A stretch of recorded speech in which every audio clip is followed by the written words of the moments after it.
السلام علیکم ورحمۃ اللہ وبرکاتہ۔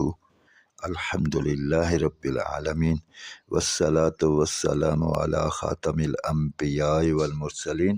آج ہماری گفتگو کا موضوع آسان ترین اور مختصر تجوید القرآن کورس کا سبق نمبر 50 ہے، اور کلاس نمبر 50 میں سورۃ النصر کو پڑھیں گے۔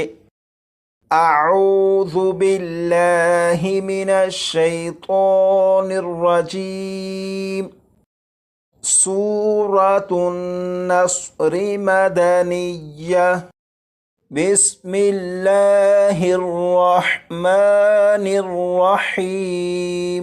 اور آپ کوشش کریے گا کہ جس طرح الفاظ کو پڑھا جائے آپ بھی اسی طرح الفاظ کو پڑھیے گا۔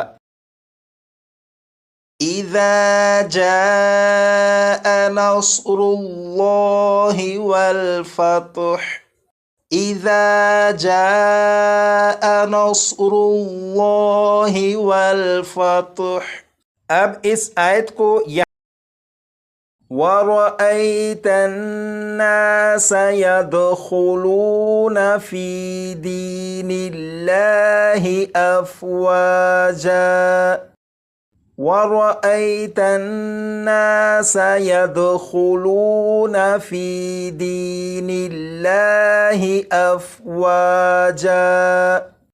یہاں سے فَسَبِّحْ بِحَمْدِ رَبِّكَ وَاسْتَغْفِرْهُ۔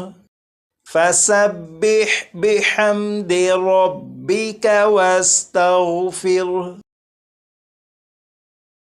اب ان تین الفاظ کو پڑھیں گے۔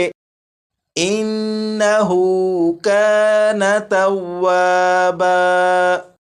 اِنَّهُ كَانَ تَوَّابًا۔ یہاں پر دیکھیں یہ چھوٹا سا طا لکھا ہوا آپ کو دکھائی دے رہا ہے۔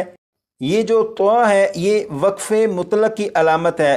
اس کا مطلب یہ ہے کہ یہ طا آیت کے درمیان کسی جگہ پر آ جائے تو وہاں وقف کرنا بہتر ہے، اور طا کے اوپر اگر آپ دیکھیں تو آپ کو ایک اور علامت دکھائی دے گی۔ یہ جو علامت ہے یہ علامت وقف النبی کی علامت ہے صلی اللہ تعالی علیہ وآلہ وسلم۔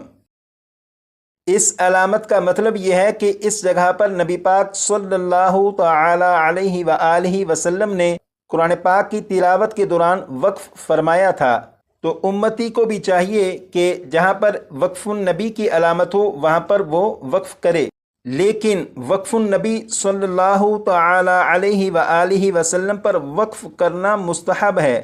مستحب اس کام کو کہتے ہیں کہ اگر اس کام کو کریں تو ثواب ہوگا، اگر اس کام کو نہ کریں تو گناہگار نہیں ہوں گے۔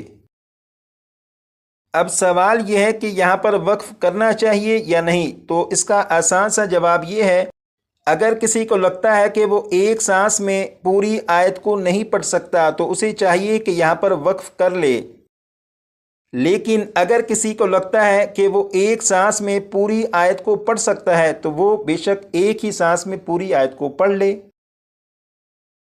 اب یہاں سے یہاں تک اس پورے سبق کو ایک مرتبہ میں پڑھوں گا اور آپ سماعت کیجئے۔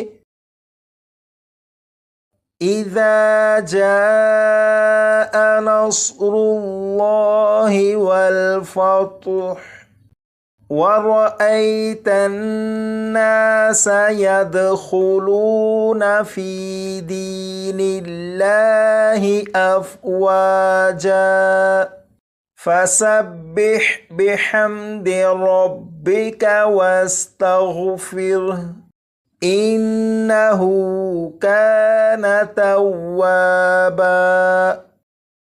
اس سبق کو آپ اپنے طور پر اتنی مرتبہ پریکٹس کر لیجئے گا کہ یہ آپ کو اچھی طرح یاد ہو جائے۔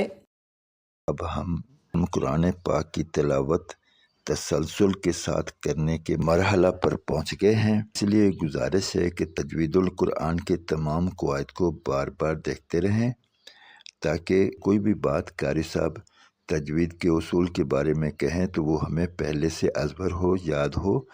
گزارش ہے کہ ان باتوں کو اپنے دوست احباب عزیز و اقارب تک پہنچائیں، انہیں بھی تجوید اور ترتیل کے ساتھ صحیح طور پر قرآن پاک پڑھنے کے لیے تیار کریں اور دوسروں کو قرآن پاک صحیح سیکھنے کے لیے تیار کرنے والا بنائے۔ اللہ رب العزت مجھے آپ کو اور ہم سب کو عمل کی توفیق عطا فرمائے۔ اب تک کے لیے اتنا ہی، انشاءاللہ ملتے ہیں اگلی ویڈیو میں، تب تک کے لیے اللہ حافظ۔ السلام علیکم ورحمۃ اللہ وبرکاتہ۔